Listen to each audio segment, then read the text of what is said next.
morning and welcome to the Investment Migration Report. Today we have as our special guest Aaron Grau, who's the Executive Director of IIUSA, the EB-5 Industries nonprofit trade organization. This morning actually couldn't be any more timely for our program on our podcast, as Aaron could weigh in on the federal lawsuit that just came in and was ruled yesterday in the California federal court. So with that, Aaron, welcome. And maybe we just jump right into it. Maybe Aaron, tell us about the lawsuit. You don't waste any time. Well, I mean, we could start at the very beginning, or we could start at the very end and sort of backfill. I'm not sure how you'd like to proceed. And the ruling came out late yesterday afternoon, Pacific time, maybe around 6 o'clock or so. That the Bering Regional Center, which was the plaintiff in a case against the Department of Homeland Security, won its case, and the federal district court vacated the regulations that most recently changed the administration of the EB-5 Regional Center program. Most importantly, within those regulations were methods by which targeted employment areas were defined or are defined, and of course the investment amounts. The regulations raised the investment amounts from $500,000 in a targeted investment area to $900,000. Now that the regulations have been vacated, the investment amounts will drop back to $500,000 unless there is a stay.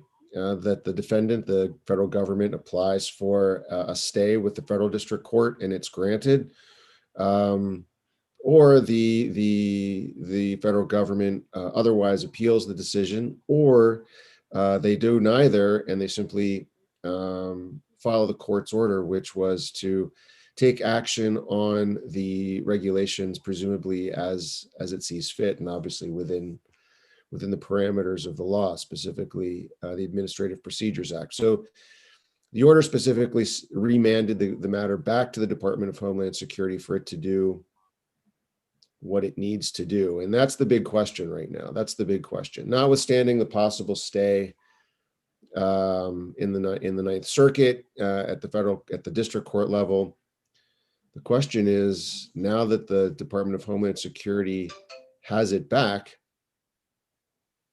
what's their next step?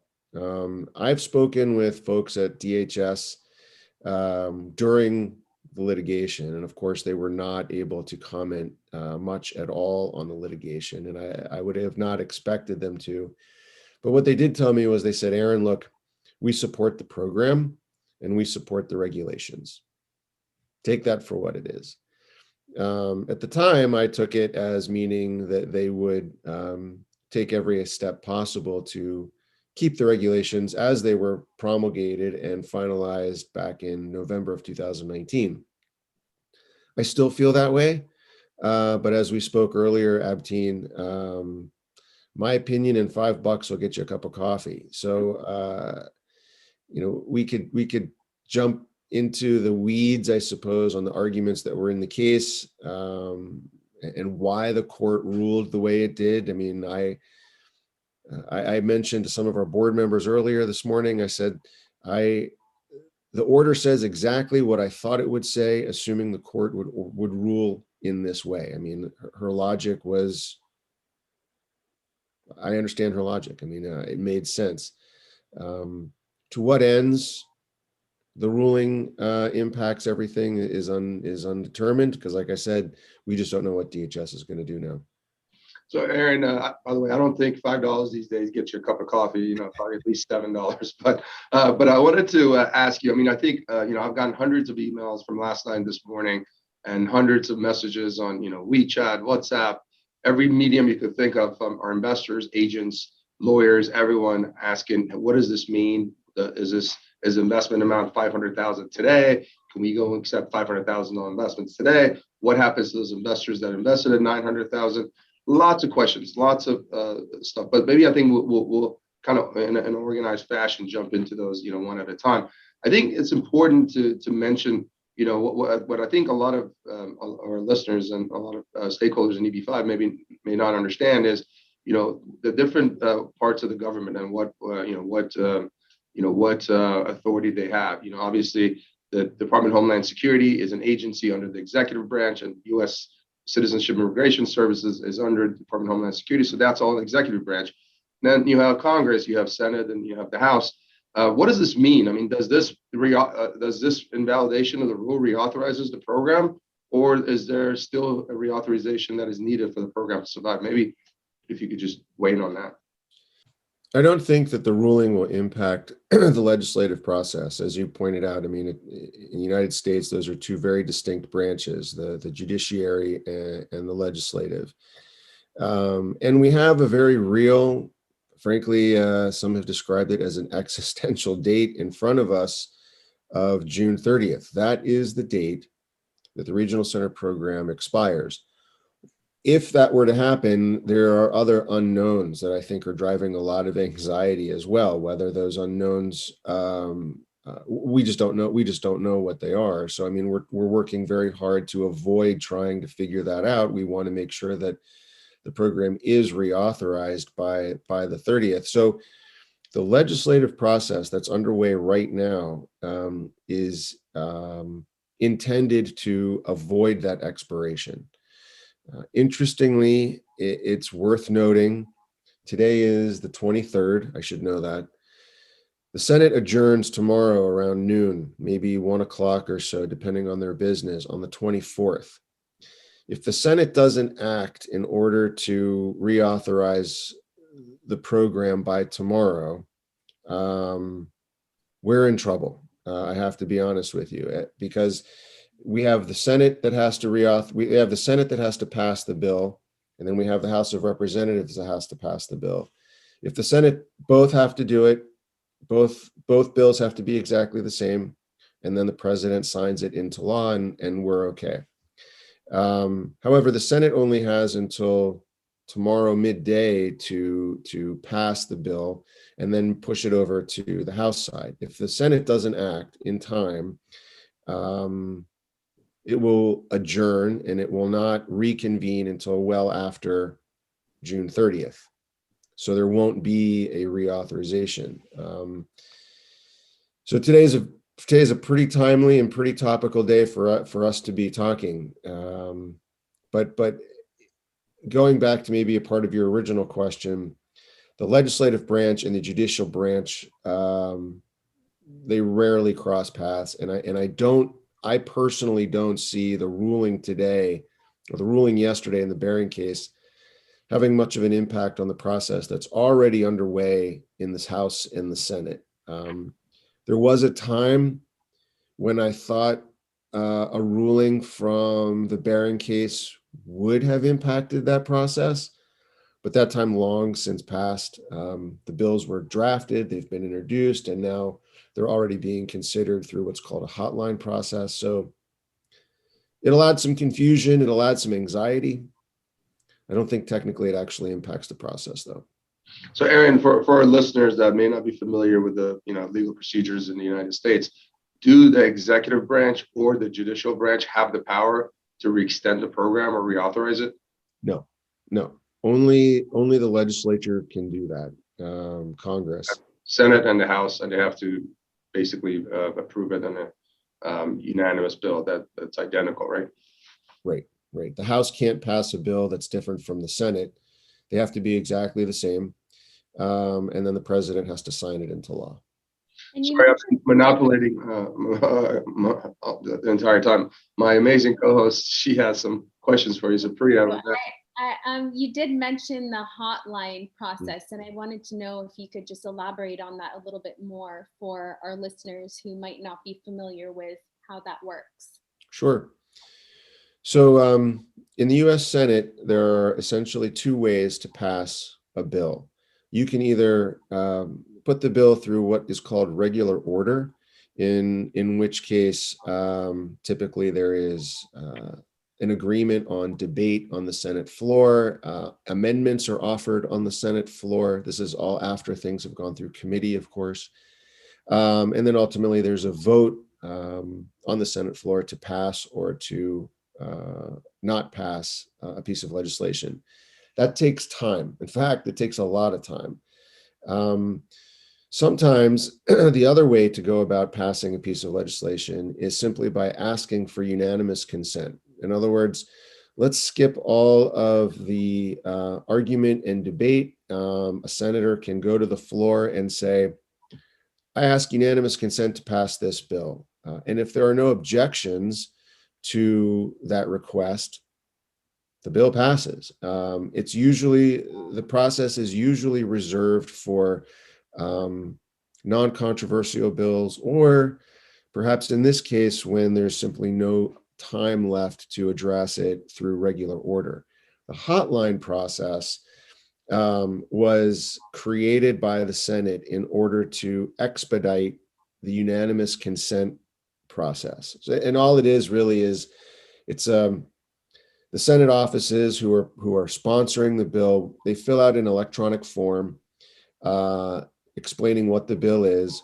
It's emailed out to each Senate office, and with an alert essentially saying, hey guys, we're going to ask for unanimous consent on this bill. Does anybody have an objection? And that notice is in place roughly 24 hours or so. It's a way to sort of vet out exactly who may be objecting to the bill or who has questions about the bill. And it allows the sponsors of the bill to address those questions and those objections. Because remember, ultimately, the Senate is asking for unanimous consent. So it only takes one senator to stop that process. So the hotline is really just a preemptive way to figure out who might have questions or opposition to the bill. And can we maybe get into, there have been various bills being passed through, and do you have any insight into what some of those were or are, and sort of what the outcome might be? So clarify, which bills do you mean? Well, I've heard several things from different people. I've even heard that there's a drafted bill that the price might come down to 700,000. I've heard various things. So maybe, do you have some insight into what those are, and if they hold any kind of, foundation with what's going on right now? Sure, I understand. Sorry. Those drafts have no impact on the conversation. The bill that has been hotlined, the Grassley-Leahy bill that we're talking about, does not address investment amounts whatsoever. The only things that bill addresses are what have been referred to as integrity measures, which we can talk about if you guys like. And a reauthorization timeline for the program. In this case, it would be for 2.5 years. So any other bills that have been discussed or floated, or any other legislative language that's been suggested that would address investment amounts, like to 700,000, for example, those are not on the table, and the legislative branch is not considering them. Aaron, I really want to jump in and go over the history of the various different legislations and how we got to this point, because I think our audience really is hungry and wants to really find out how we got to this point. But before we jump to that, I really want to ask you, just to really explain to the audience what this ruling, this federal ruling means. If the EB-5 program expires tomorrow, essentially, or at the end of the month, 30th. Whether the program expires a 500,000 program or $900,000 program, it shouldn't make a difference. It's still expired until the only group that has the power to reauthorize a program is Congress. Unless Congress reauthorizes, the program is dead. So I want to have you talk to the audience about that. But also, today mechanically, a lot of investors and agents, in Vietnam and India have called me, and they believe as of today they can go and accept investors legally under the $500,000 level. But can you talk about that? Can you talk about what the remand process means and what the agency would have to do for that 500,000 to take effect essentially today or tomorrow before the 30th expiration? I can talk about it. I need to be really careful because I actually don't know the answers to your questions. And I think that's part of a lot of the anxiety that people are feeling. I don't think anybody really knows the answer right now. I think if I was to opine, I would say, technically speaking, the regulations that are in place now, following the court's ruling, place the investment amounts at 500,000. Mechanically, however, that begs a lot of questions. For example, I know that regional centers have offering documents that don't reflect that amount. I mean, it will take time. I'm assuming, I don't run a regional center, but I'm assuming that regional centers would need time to adjust to that new investment amount in order to legally make an appropriate offer at $500,000. So just because the regulations say it's $500,000, I don't know how quickly the industry shifts to actually using that number. That the answer to that question is definitely above my pay grade. As far as the remand is concerned, again, that's another sort of unknown. The court remanded the matter, it said, back to the Department of Homeland Security.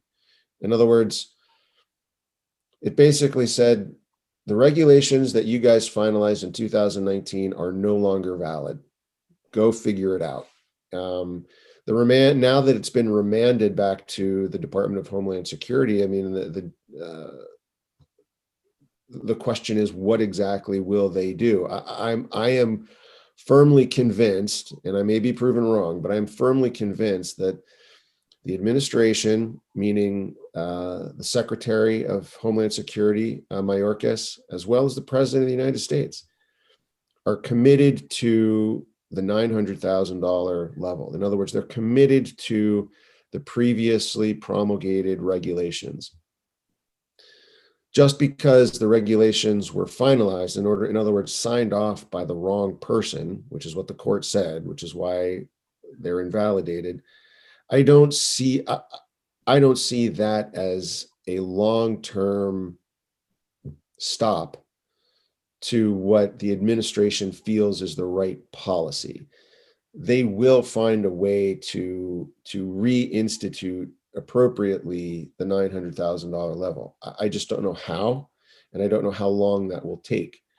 Add to that, I don't know how long it takes for regional centers to adjust to the $500,000 level, nor do I know how those two timelines intersect. I would feel pretty bad for a regional center that goes through all the trouble of, reissuing its offering statements at a $500,000 level. Maybe that takes 2 months to figure out how to do correctly, only to have the Department of Homeland Security find a way to reinstate the regulations back to $900,000. And that means the regional center's got to go back to all the investors it's been talking to and readjust everything again back up to the higher level. There's just a lot of unknowns. And so in some instances, I think investors are going to jump at the chance. I think, I know that people are already promoting this $500,000 amount around the world. So I think some investors are going to jump at that. I would just urge caution. I think other investors are probably going to wait and see how things shake out. But I don't know. I honestly, I wish I had an answer, but what I can tell you for sure is that the Department of Homeland Security will address this. I believe they will put it back at $900,000.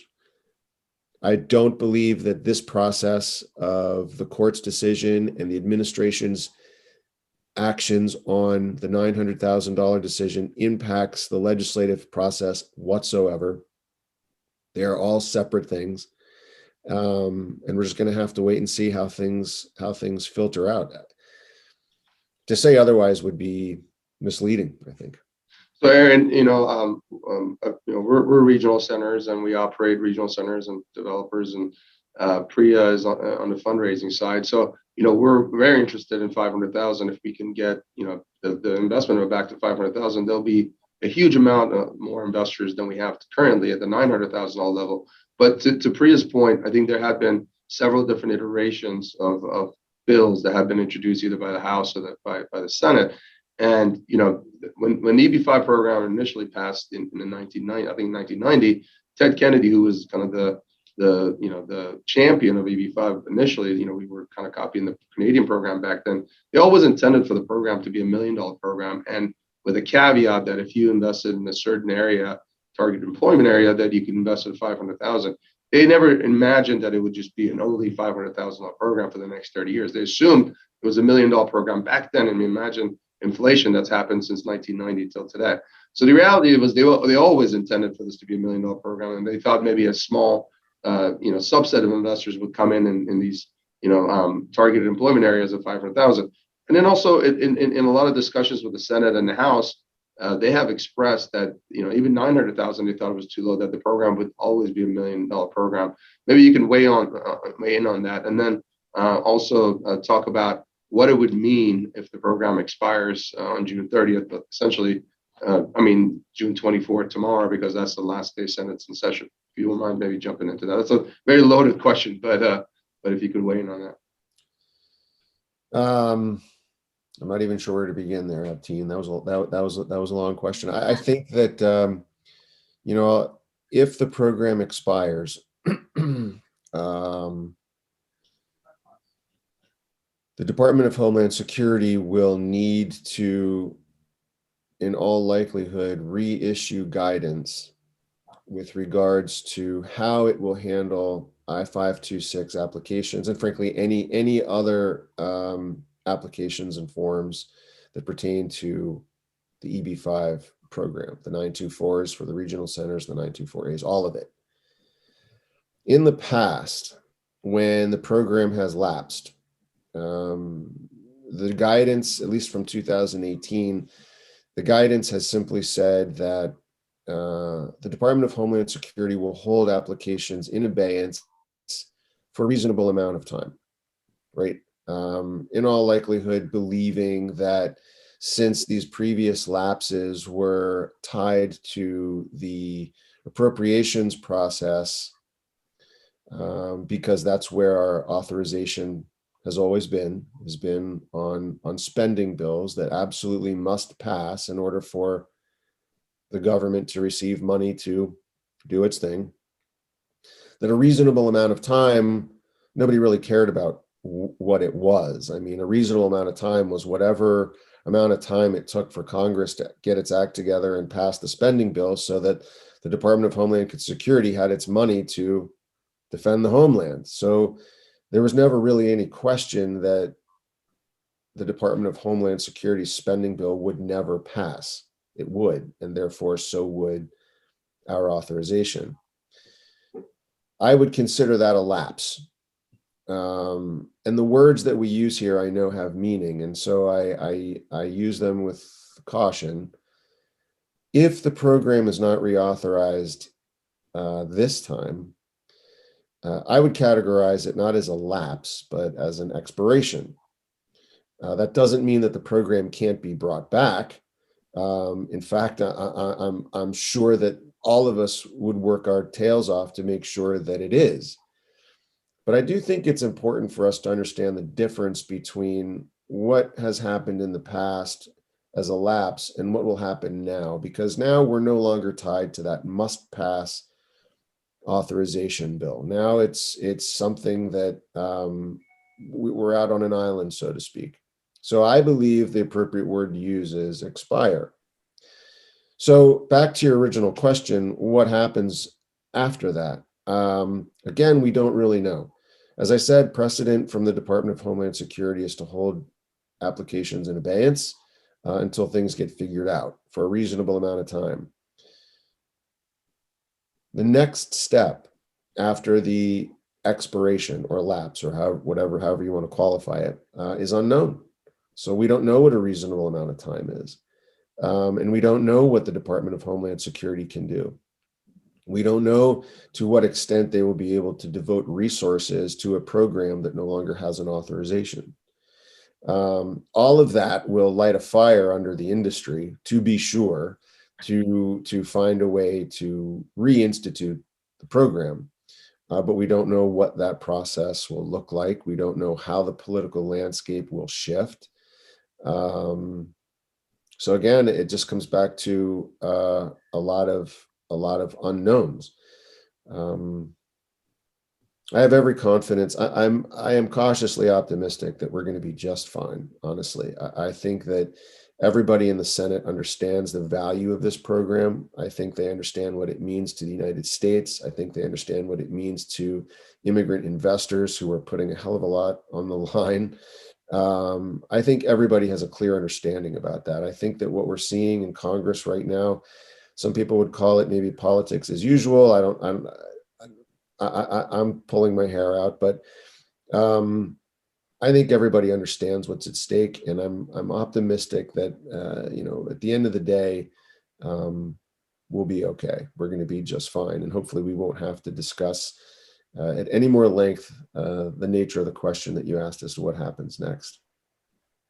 Has there been any discussion? Because I know one of the questions I get on a daily basis from investors who have already invested, last year, the year before, they're worried about, obviously, what's going to happen to their applications. So I know you mentioned that they're going to hold the applications for a while, but has there been any discussion in terms of grandfathering in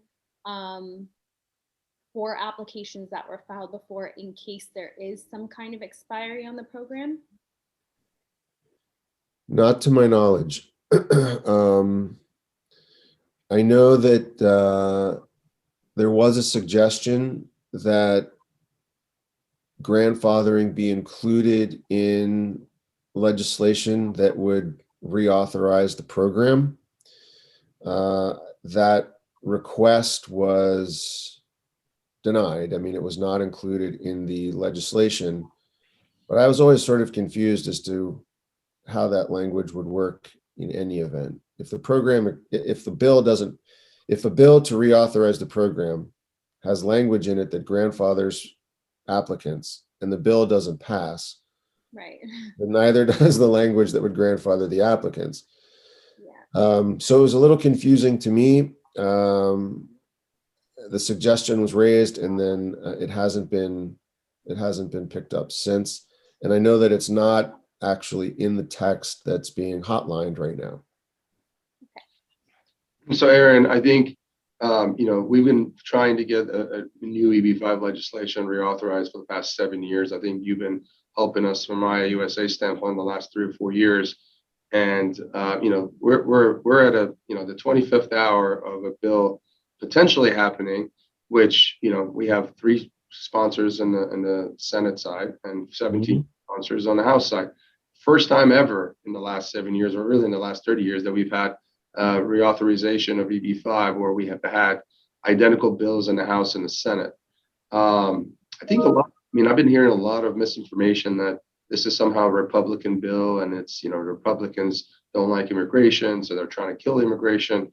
But the bill is bipartisan. In fact, 2 of the co-sponsors on the Senate side are Democrats. In fact, Senator Coons and Senator Leahy. Senator Coons was the replacement of President Biden, very close friend of President Biden's. On the House side, we have it's split down the middle on the 17 co-sponsors. In fact, we have one more Democratic sponsor, I think, than the Republican sponsor.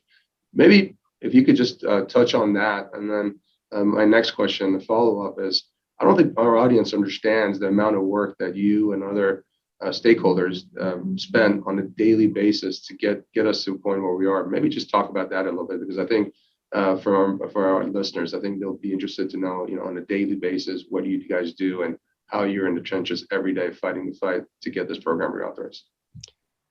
The bill is bipartisan, to your point. It's also bicameral.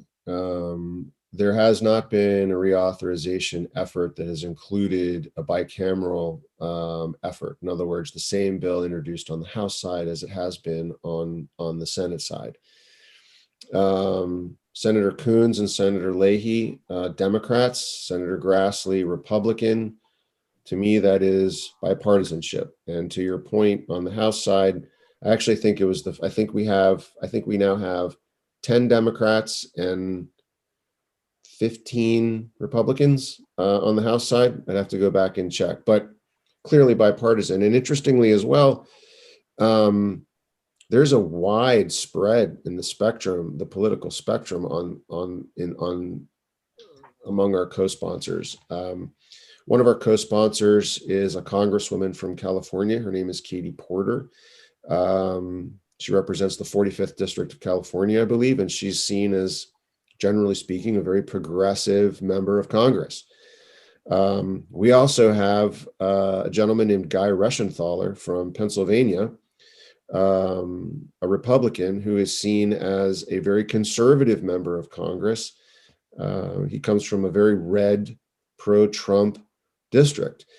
So it's not just bicameral and bipartisan. It's like really bipartisan. I mean, to have someone like Katie Porter on the same bill as someone like Guy Reschenthaler, I think says a lot about the program itself. I think it speaks to members' recognition of what the program does for their communities and what it does for the United States. And you're right. As far as I understand, I've been with the association, like you said, about 3.5 years now. I certainly have never known legislation to have reached this point, and I don't think it ever has during the program's history. Typically, the reauthorization effort for this has always been sort of behind closed doors. It's been, tucked away, as we talked about, on these appropriations bills, and it's been sort of pro forma and very difficult to get change and so forth. That's just not the case this time. This time it's very much out in the open and very much bipartisan. And to your other question, I mean, it has taken a lot of work. Folks like yourself and other members of the IIUSA board, our lobbyists, as well as our lobbyists from other companies, all working together on a daily basis for many hours each day to adjust the nuance of messaging on a daily basis. And then the other part of it is just plain education. I think many people, I don't know if they would be surprised or not, but I mean, many members of Congress don't know what EB-5 is. I mean, they may have hundreds of millions of dollars worth of investment in their district, and because it's such a small and somewhat segregated program within the construct of immigration itself, really it's an economic development program, not an immigration program. So it's such a small program in the broader construct that members don't really even understand what it is. There's always an assumption that if they do know what it is, there's an assumption that it's primarily for Chinese immigrant investors. There's an assumption that it must be bad. We always hear about fraud. A lot of stereotypes and misinformation about the program is out there. So we have spent an inordinate amount of time educating every member of Congress that we can speak to about what the program actually is, what it actually does, what it actually means to them and their districts and their constituents, so that they understand that when the time comes to vote to reauthorize the program, they're not reauthorizing a program that's somehow bad for them, or they're not furthering some sort of de facto fraudulent program. It's exactly the opposite. I mean, it is a job-creating juggernaut that is leveraging dollars that are non-tax dollars. So a lot of our work has been just education, a lot of shoe leather in explaining to people what the program is and why it's worth paying attention to. And we've been successful. I mean, the fact that we have 25 co-sponsors in the House and our meetings continue today says a lot about the progress that we've made.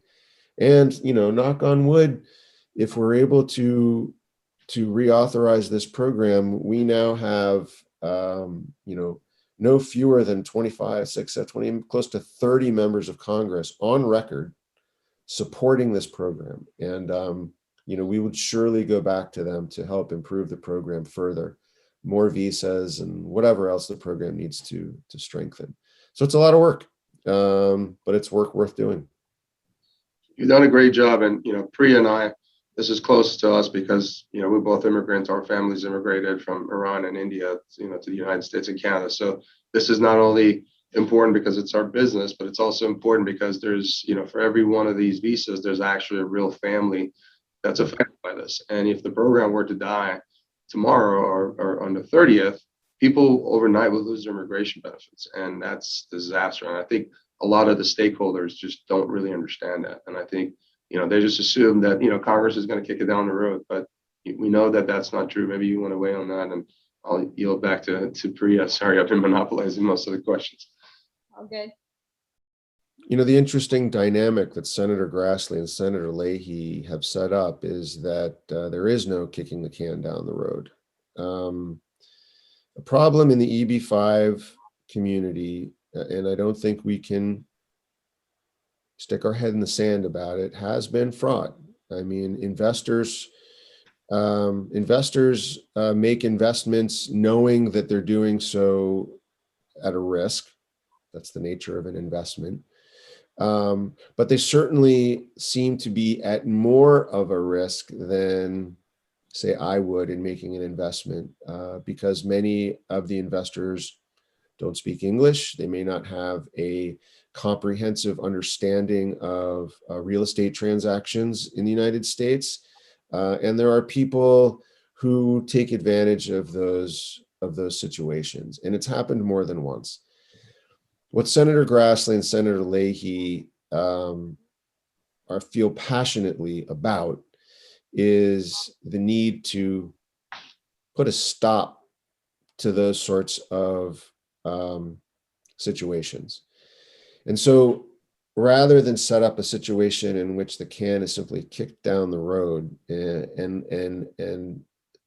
the status quo is allowed to continue and continue and continue, they've basically laid down a very hard marker. They've drawn a line in the sand, and they've said, this can no longer continue. We can no longer allow immigrant investors who are putting as much as they are on the line to be defrauded. And therefore, the integrity measures that we are insisting on must be part of the program, or the program will not be kicked down the road. I mean, it's a really, in some ways it's patronizing, but in other ways, it's something that the community and the industry absolutely needs. And so the legislative lines that have been drawn, for better or worse at this point, disallow that kick the can down the road. Senator Grassley has been quoted in several newspapers at this point saying that he would not agree to a simple, clean extension, is what they're calling it. He simply won't allow that to happen. He insists that these integrity measures and protections for investors are part of the legislation. It's a good thing, but it does entail a bit of brinksmanship, which brings me back to my cautiously optimistic comment from earlier. We have today and we will have tomorrow morning to be sure that the Senate acts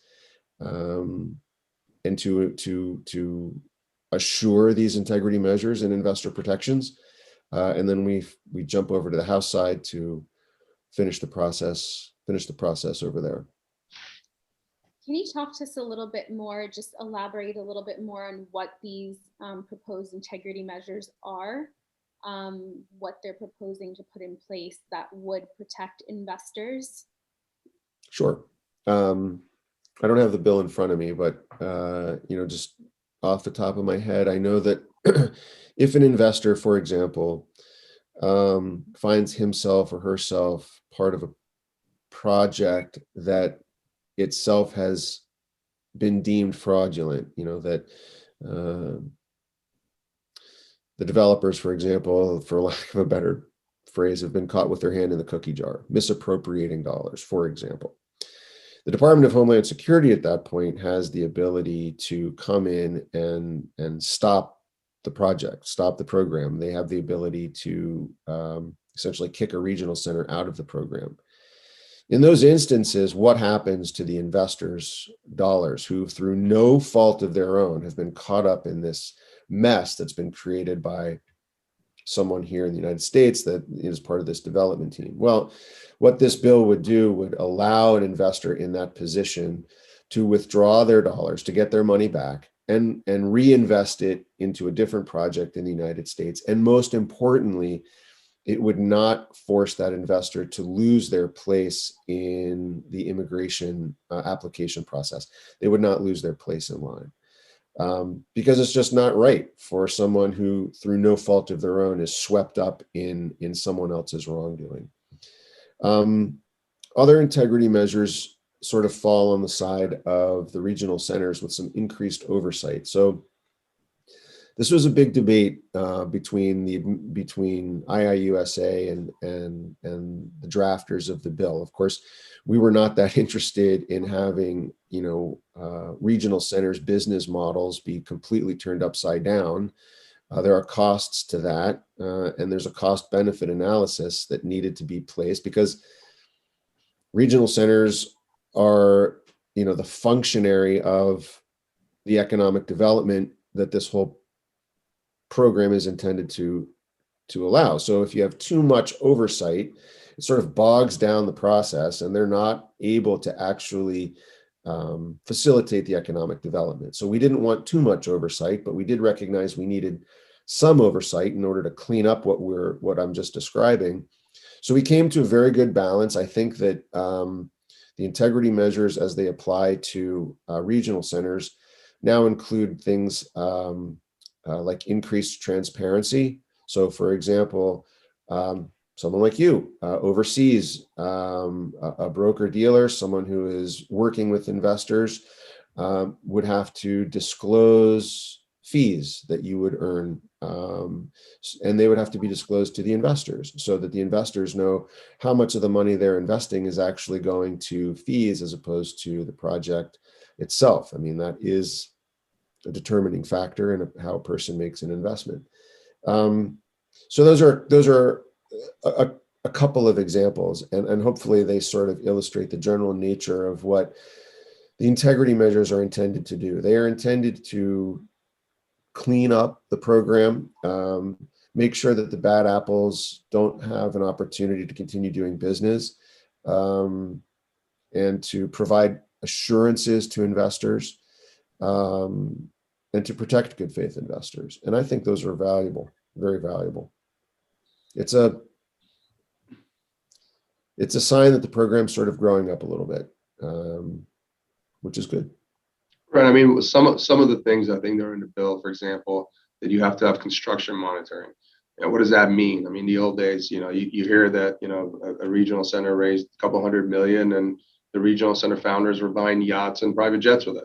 So having construction draws means that, as you spend $10 million on concrete, you get those receipts, you send it to the bank, you send it to the regional center, and then you do a draw. They release that money that you've already spent. So you don't have the option, or you don't have the opportunity, or the ability even to be able to steal that money and go do things that are non-construction or not part of the program, not part of the project. And those things are, I think, really important. I think some of us, we already do this as best practices, but to have the Congress legislate that, I think it's important. Other things, having a fund administrator, not having traditional escrow accounts, or in some cases, regional centers don't even have escrow. They just take the money and put it in the project. Those are, again, integrity measures that I think are part of the program. And I think a lot of people do agree with those integrity measures, but there's definitely a split. And I think I want to jump into the beginnings of how these differences of opinions started. I mean, for our audience, I think it's important to understand, how do you get a senator who is a Republican from Iowa, Senator Grassley, and a Democrat from Vermont, Senator Leahy, on the same side of the on a bill, and then you have Senator Schumer and Senator Cornyn, Republican and Democrat, on the other side? And is this been traditionally a Republican versus Democrat debate, or has there been another reason? Maybe you can elaborate on that. Well, first of all, let me say this, that I will address that, but I mean, back to the integrity measures. and I don't intend this as anything shameless here, but it's worth noting that the integrity measures are intended to address organizations that are not like Brevet. They're best practices are something that organizations need to have, and some do it a hell of a lot better than others. So it's really the folks who are a bit more fly by night. I think that Senator Grassley and Leahy are intending to target, or those who might be so big that they feel that they can do whatever the heck they want. With regards to Grassley and Leahy, it is an interesting debate. I don't think it's Democrat and Republican at all. We talked about how the bill is bipartisan, and that's important, especially in this climate in the United States with regards to immigration. Unfortunately, in my opinion, the climate is still pretty toxic with regards to immigration. And so it's important for us to be able to demonstrate that insofar as this is an immigration program, I don't believe it is. I believe it's an economic development program, but it is an EB-5 visa program that we want to demonstrate bipartisanship, and we certainly have. But the program itself is more of a debate between urban programs and rural programs, which is why you have folks like Grassley and Leahy from rural states, sometimes on the other side of the table from gentlemen like Senator Cornyn and Senator Schumer, again, Democrat and Republican, who have rural communities in their states for sure, but are very frequently paying close attention to the urban interests of real estate development. There is nothing wrong with that. It's healthy, it's good. We need to have those sort of debates and balanced approaches. But it is interesting to point out that this particular program is not about Democrat and Republican. It's about making sure that the investments that immigrant investors are willing to make are provided to the most effective areas, or the areas that can be impacted the most in the United States. Not just urban, even though that's a very attractive place for investors to place their money, but also to rural, which is where the United States needs to have more of an investment, arguably. So it's a very interesting dynamic from a public policy perspective. If you're talking about non-tax investments as a governing authority, where do you want those investments to be? Where are they going to do the most good? And you need to balance that with where the investors want to put it. So it's been a very interesting and healthy and good debate. I will give a plug to a colleague of ours. You may know her, Alex Lovelace, who is chairperson of the Rural Alliance. IIUSA has worked very closely with the Rural Alliance and making sure that we're able to represent their interests, or help them represent their interests. But we're also very closely tied to organizations like Brevet and other companies that are focused in urban communities. I see the background behind you in New York there. That is interesting. I've actually not thought of it being a rural versus urban type of debate at all. So that's really interesting. Yeah, I mean, when I came to the program, it was made clear, and I understand why, that investors are much more willing and interested to put their money into something that they recognize. In New York, Hudson Yards, other projects in New York or Miami or Dallas or Los Angeles or San Francisco or Seattle. I mean, these are places that immigrant investors recognize and believe correctly that can provide a return on their investment. They don't really think of Burlington, Vermont, or Ames, Iowa, or North Dakota, or any places like that, because even we in the United States sometimes consider these places flyover country, right? But the truth of the matter is that from a public policy perspective, investment in these communities is very necessary. And furthermore, they can be very profitable for investors.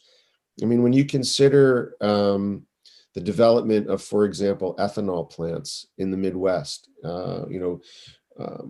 processing plants that takes corn and corn byproducts and turns them into ethanol, that can be a very profitable endeavor. Steel mills, for example, in places like Arkansas, can be very profitable. But I mean, no one in, I don't know, Mumbai, for example, that's not their knee-jerk reaction to say, oh, yes, my investment for an EB-5 program, I'm willing, I can't wait to see it go to work in Arkansas or North Dakota. It's just not something that people typically think of. But the purpose of the program in the United States is economic development. And so policymakers wisely ask themselves the question, where should we encourage this economic development? And so you get a bit of a back and forth between urban priorities and rural priorities. And again, I think that conversation is healthy, and it's something that we will continue to have. I think in the past, Senator Schumer has introduced a bill before. I think Senator Graham has introduced a bill. Congressman Amodei out of Nevada has introduced a bill. We're agnostic. We don't really care, if it's a bill that's introduced by Senator Grassley or Leahy, if it's a bill introduced by Senator Schumer or Corner on the other side. The reality of it is that, we're 6 days away from the program lapsing and sunsetting and putting many immigrant families' lives in jeopardy because, they're in limbo. They're not sure if they can continue their immigration. They're not sure they're going to be able to get a green card. They've done what they were supposed to do. That, Congress told them if you invest 500,000, then later 900,000, then you qualify, and then there's that could all be in jeopardy. And the reality is that there aren't any bills right now by Senator Schumer or Senator Corner or Congressman Amodei today that we could vote on, or that members of Congress could vote on, that could re-extend the program. The only game in town today is a bipartisan bill by Senator Leahy and Senator Grassley and Coons, and 25 co-sponsors on the House side. And that's the only option. It's that option or the program expiring. And I think that's a reality a lot of investors and a lot of our colleagues in the business don't understand. They just think that, it's been reauthorized and kicked down the red road, 21 times. It'll just happen again. They don't understand that the method of that happening is it would have to be part of continuing resolution, which is not. And Senator Leahy has the power to put it back or not put it on the continuing resolution, with him and Senator Grassley, as you expressed earlier, have said they will not put it as part of continuing resolution. So best case scenario, the program lapses, and maybe in October they can do something and add it. So what happens to investors between now and October? Maybe you can tell our audience a little bit about that and what that would mean in terms of lawsuits and in terms of not happy investors and also people losing faith in the program. Maybe elaborate on that. So you're right. The Grassley-Leahy bill, and in the House, the bill has been introduced by Representative Stanton from Phoenix and his Republican colleague, Representative Fitzpatrick from just outside of Philadelphia.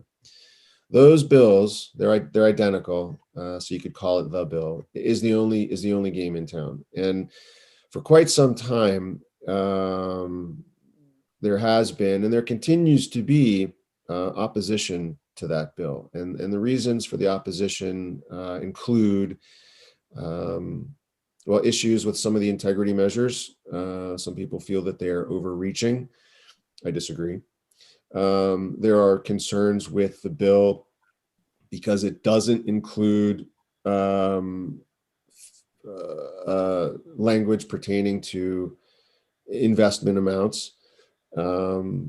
That's a very sticky, contentious issue. And in years past, addressing that issue and other issues like the definition of TEA have always mired the reauthorization process down. It's always ended poorly for the EB-5 community. So there are those, however, who still feel that those issues should have been included in the Grassley-Leahy bill, and so they oppose it. So to your point, however, traditionally, if there is enough opposition to a bill, or if there's reason enough to persuade someone else to introduce an opposing bill with different ideas, then typically champions of that position would be successful in convincing Senator Smith from wherever to introduce a competing piece of legislation. However, that never happened. It never manifested, not on the House side and not on the Senate side, despite the reasons to oppose the Grassley-Leahy bill. No other member of Congress, House or Senate, saw fit to introduce a separate EB-5 reauthorization bill. It just, no one ever did it. That begs questions as to the arguments for opposing this bill, but we won't get into that. It goes to your point, Abteen, where we're now left with one option. There's one game in town. It's S-831 on the Senate side, HR 2901 on the House side. And if you want this program to continue, that's it. You have to vote for this bill. You have to pass this reauthorization package. What happens to investors if the bill doesn't pass and the program expires or lapses, or like we said before, pick your word? That's another unknown. I think quite certainly you will have investors immediately scratching their heads and wondering if they have lost their place in line for their immigration status, their visa. What that concern prompts them to do, I can't say for certain. I think you can assume that some immigrant investors will ask for their money back. If that happens, I don't know to what extent regional centers or developers are in a position to do that. To your point, it could cause a lot of confusion and stress that IIUSA would immediately begin addressing in an effort to somehow bring the program back. But it's another unknown that we hope to avoid. And this opportunity, this podcast, very timely in an effort to get the message out and help people understand what we're doing to make that happen. But just a lot of unknowns at this point. It's also, I think it's worth noting as well, some people have accused Senator Grassley, who has been painted by many as sort of an ogre, the specter of the community who wants to kill the program. And I can certainly see why people would think that. I mean, Senator Grassley has some very ardent views. He doesn't necessarily think highly of the program, which is why he's so insistent on these integrity reforms. But I think it's a gross mischaracterization to say that he is in any way acting in bad faith, that he in any way wants to proactively kill the program. He and his colleague, Senator Leahy, back to your point, Abteen, are the only ones who have kept their shoulder to the grindstone. They're the only ones who have put in the long hours of debate and drafting. They're the only ones who have suffered the slings and arrows of opposition to try to improve the program, strengthen the program, reauthorize the program. There's no one else out there doing the work. They're doing the work. They deserve kudos for it. And we all should recognize their priorities in the effort. And their priorities are the protection of good faith investors in oversight to make the program more transparent. Who's against that? Why would you be against that?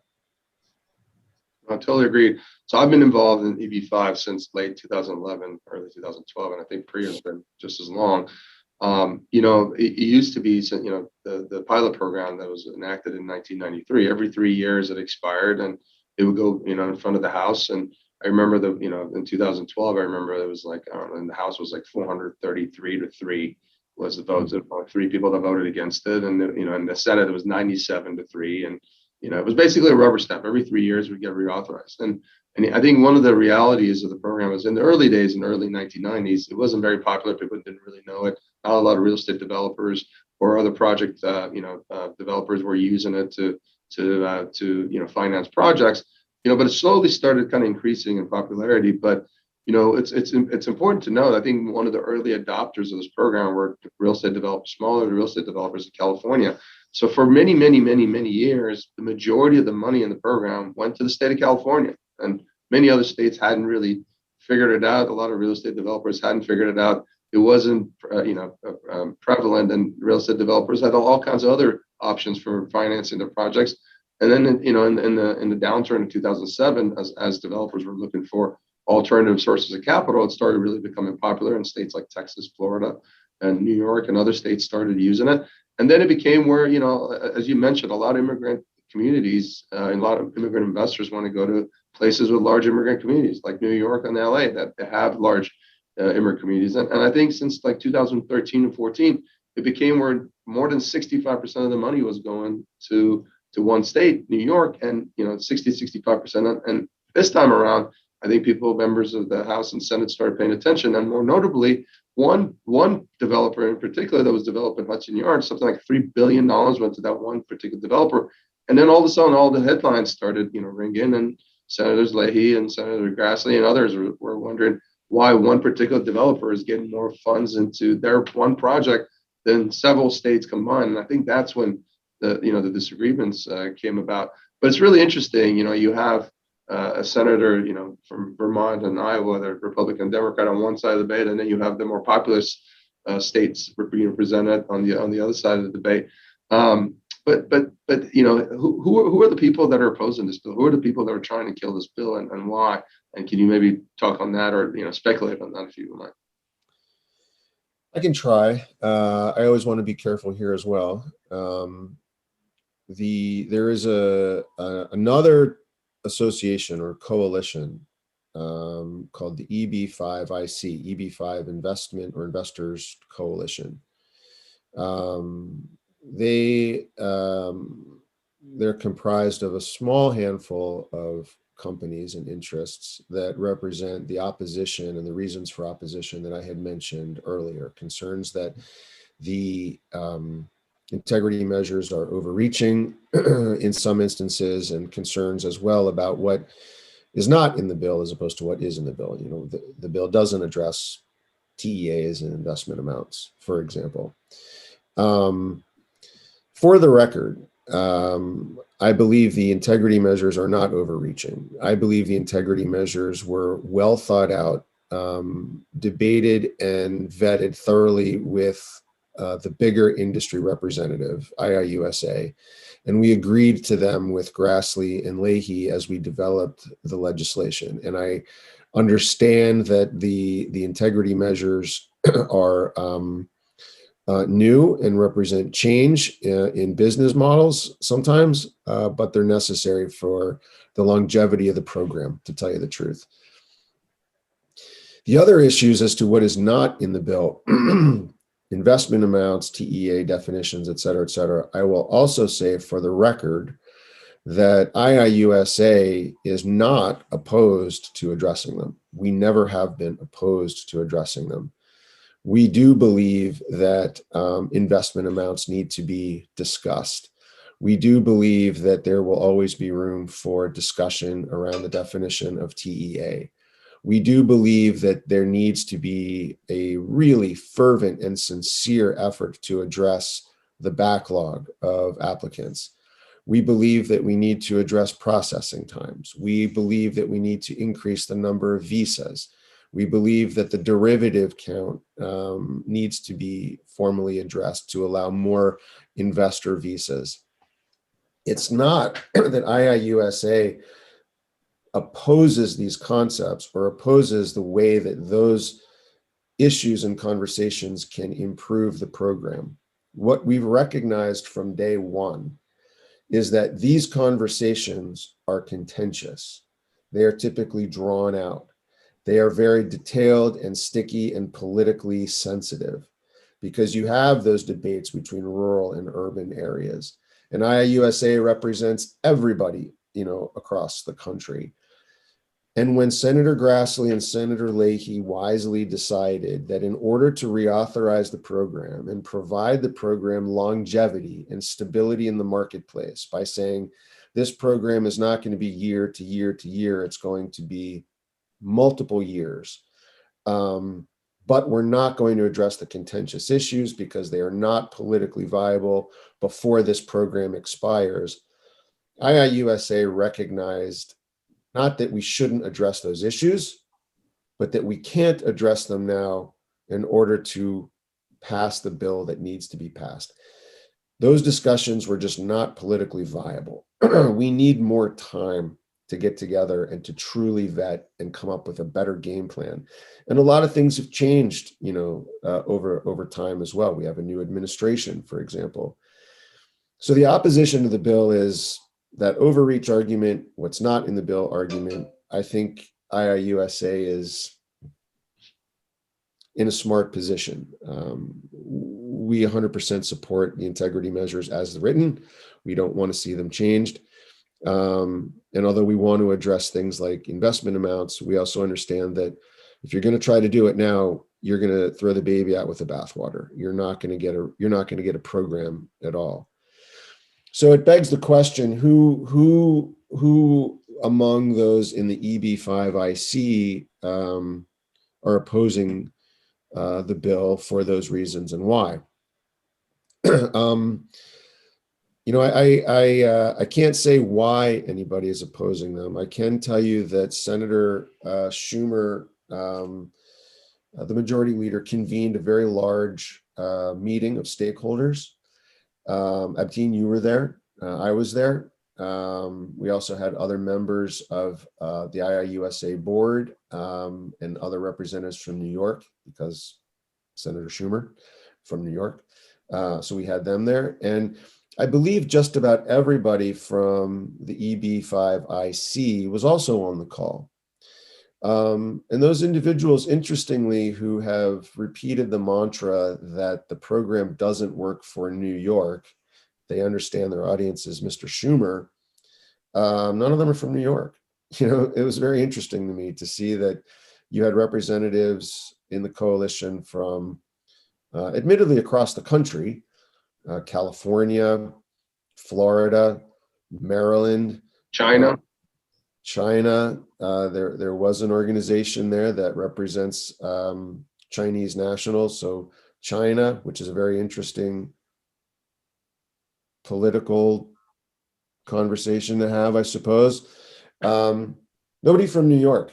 And I don't know if that was lost on everybody. It certainly wasn't lost on me. But it is an interesting coalition that has developed. They definitely have political capital to spend, and they've done so. I look forward to working with them down the road, assuming that we do have a program to improve further. And I think it's fair to say that there's a difference of opinion as to how we get there right now. And I think it's a shame that a small group of organizations is holding up progress for the entire program.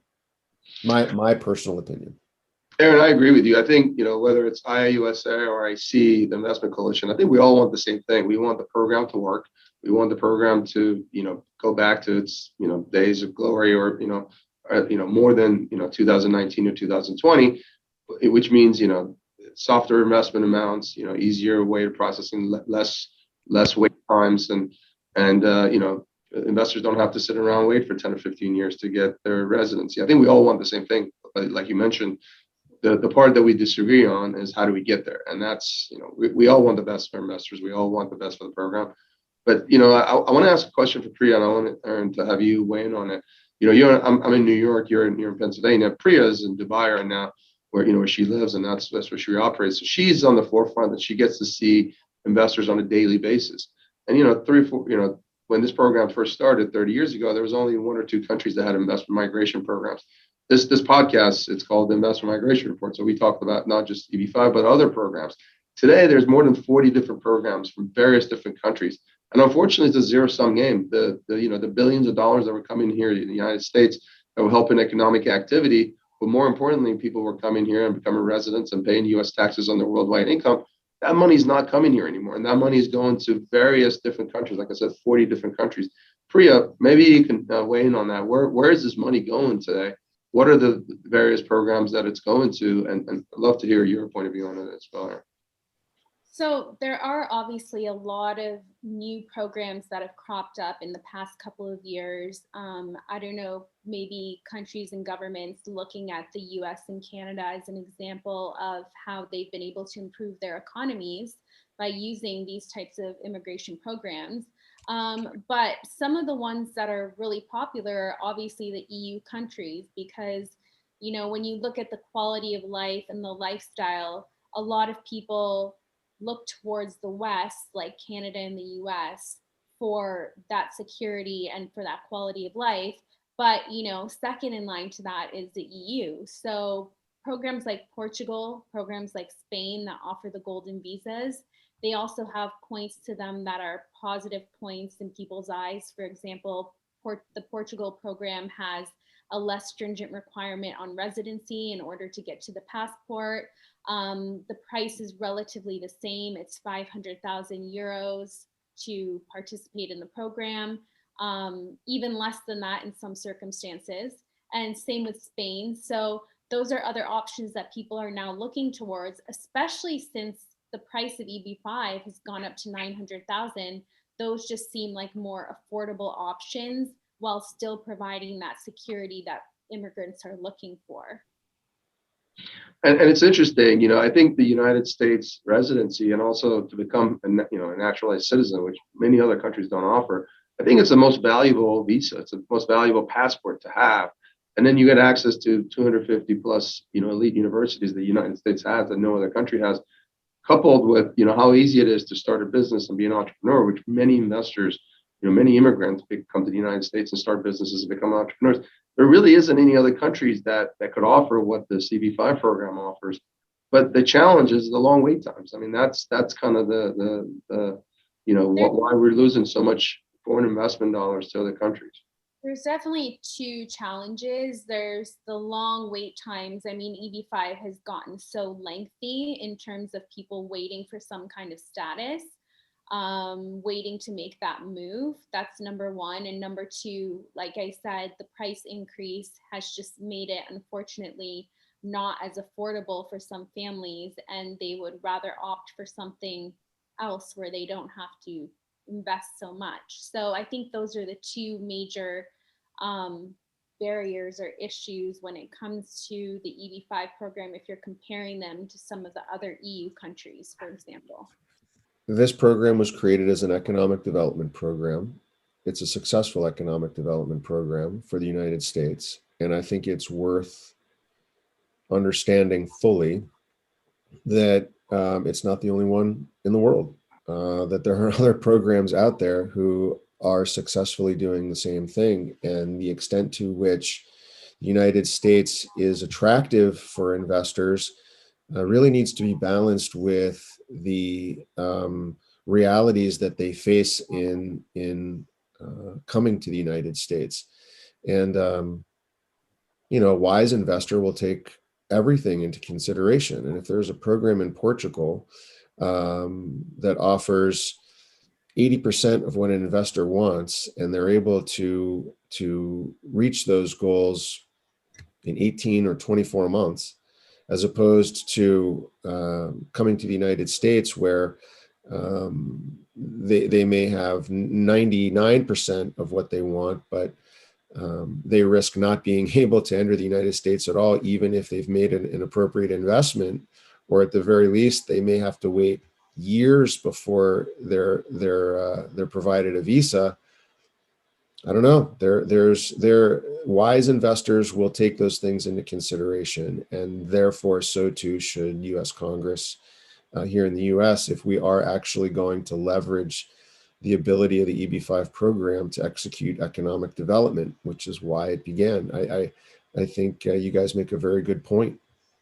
Aaron, do you think regional centers and groups that are actively lobbying to try to stop these bills from passing, do you think they potentially face liability, maybe class action lawsuits from their existing investors that may lose their immigration benefits? I have no idea. That is something I would be unwise to speculate on. I think there will be some angry and upset people, but I could never speak to liability or the possibility of class action lawsuits. Those conversations are always out there, but I certainly, that's a question that's above my pay grade. I wouldn't be able to give you a good answer on that. I'm hoping by the time our listeners get to listen to this program that everything's solved and we have a 5-year reauthorization, and we're working on improving the program to get additional visas and make it easier on TEAs and make the program work for everyone. But if that hasn't happened, we'd love to have the audience listen to this program and weigh in on the experts like Aaron that are in the forefront, talking to members of the House and Senate on a daily basis, and then people like Priya that are talking to investors on a daily basis to try to get investors to improve their lives and the lives of the children by immigrating to the U.S. or Canada and other countries. Well, my hat's off to you guys. No matter what, when people listen to this podcast, I think they will have an opportunity to learn a lot. I think you guys have done a really good job at identifying some pretty important issues that will continue to be part of the EB-5 conversation long after tomorrow or the 30th. Guys, even if we do get our reauthorization, I don't know, I'll have a beer and take a nap, but there's a lot more work to be done after that. The conversation will definitely continue, and this podcast is a great way to start it off. So my hat's off to you guys for doing a great job in putting this together. And thank you, Aaron, for being our first guest. It's been an honor, and it's been very informative. And Priya, any final thoughts? Yeah, I think this is a really exciting time in EB-5. There's so much going on. Thank you so much, Aaron, for your time today and for being our guest on the show. And we just look forward to seeing what's going to unfold, I guess. Yes, ma'am. I do too. We will see. Today's going to be a very interesting day. It's 9:30 on the East Coast here, so things are just getting ginned up, and I'm seeing the emails start to come. So it's going to be an interesting day. Well, thanks, Aaron. Thanks for being here, and we'll let you jump off to answering the hundreds of emails that you get this morning. My pleasure, guys. Best of luck, and look forward to talking to you again soon. Thank you. Sorry. Thank you for joining us on the Investment Migration Report with Priya Malik and Team Vaziri. We look forward to hosting you on our next episode.